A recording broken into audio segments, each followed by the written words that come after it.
In this video, we are going to be looking at the relationship between the speed of sound and temperature. Now, it is important to note that the speed of sound in air, V, is directly proportional to the square root of the absolute temperature, theta.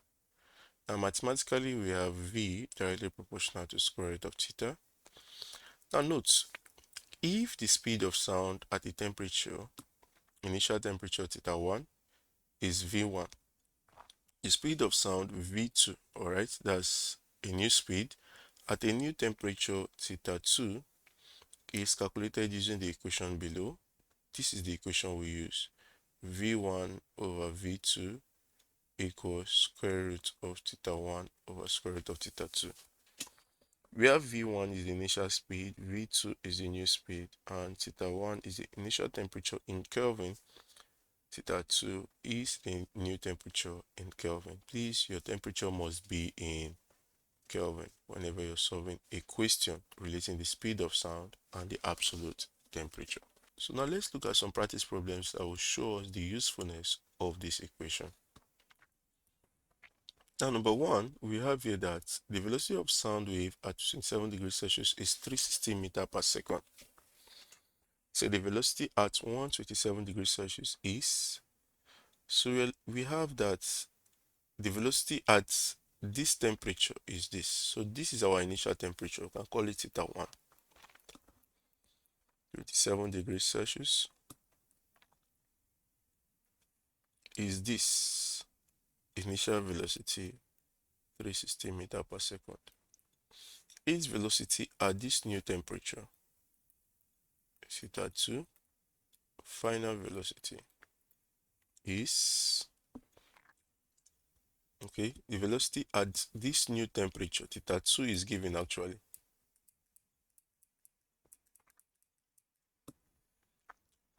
Its velocity at this temperature,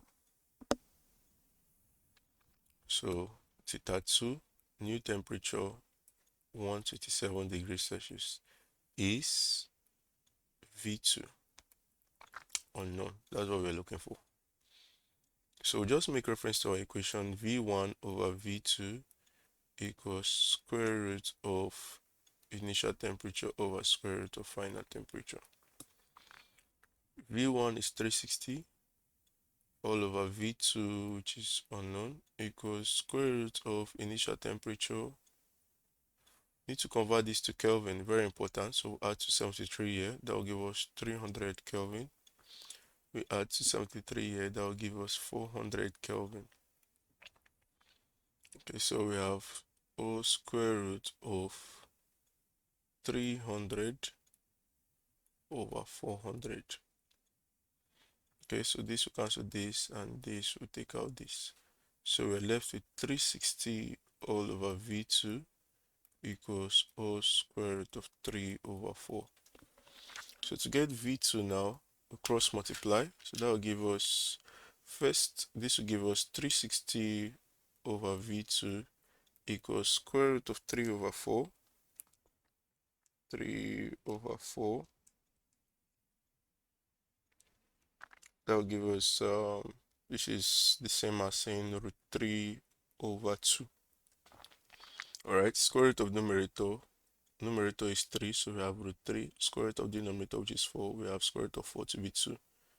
So we can now cross multiply. This will give us V2 times root 3. That will give us V2 times root 3 equals 360 multiplied by 2. 360 multiplied by 2. So to get V2, divide both sides by root 3. We have V2 times root 3 all over root 3 equals 360 times 2 all over root 3. This will cancel this, and then you're going to have V2 equals, simplifying what we have here with our calculator, we have 360 times 2 divided by root 3, and that will give us 415.69 Kelvin. So this is our answer here. Now, our next question here says the temperature at which the speed of sound doubles as was at 27 degrees Celsius is.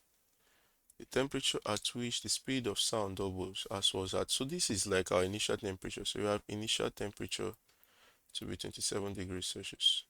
So we are looking for the new temperature where the speed of sound doubles. If it doubles, it simply means we had an initial speed to be v, and then a new speed, double of the initial speed, to v.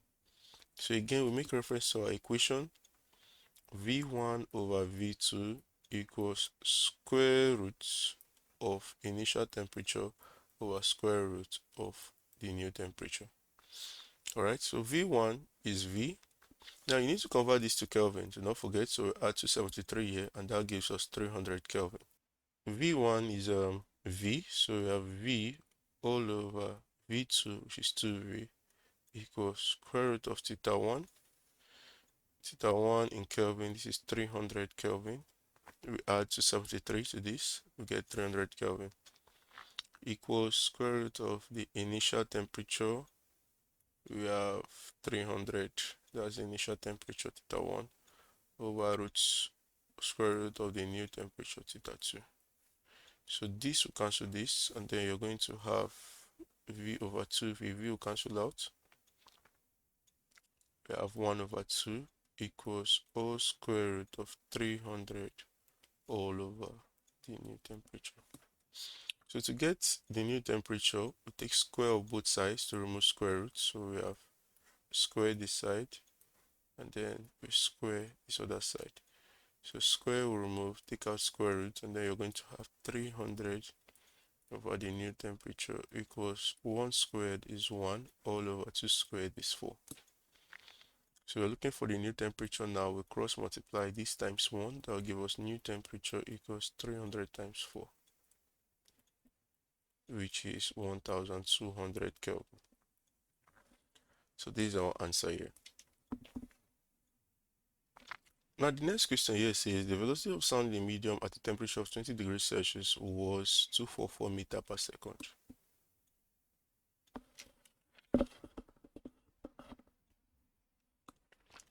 Velocity of sound at a temperature of 20 degrees Celsius. So we have initial temperature to be 20 degrees Celsius was 244 meters per second. The velocity at this temperature is 244 meters per second. So determine the velocity when the temperature changes. Looking for the new velocity when the temperature changes to 43 degrees Celsius. So we have new temperature to be 43 degrees Celsius. Velocity of sound in medium is this at this. Alright, so we have theta 1, v1. Determine the velocity when the temperature changes to 43 degrees Celsius. So new temperature, looking for new velocity. Alright, so now to convert this, before we start solving, we need to convert to Kelvin. Alright, so add 273 to 20, that will give us 293 Kelvin. Okay, you convert this also, we have 43 plus 273. This will give us 316 Kelvin. Okay, so now we say V1 over V2 equals square root of initial temperature over square root of final temperature.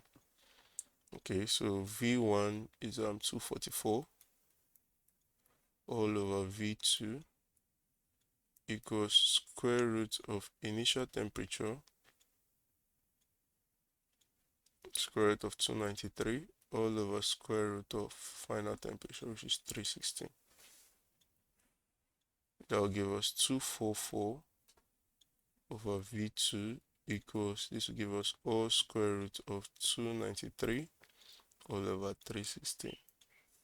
So we have 244 over V2 equals, using our calculator to simplify what we have on the right hand side, square root of 293 divided by 316. That will give us 0.963.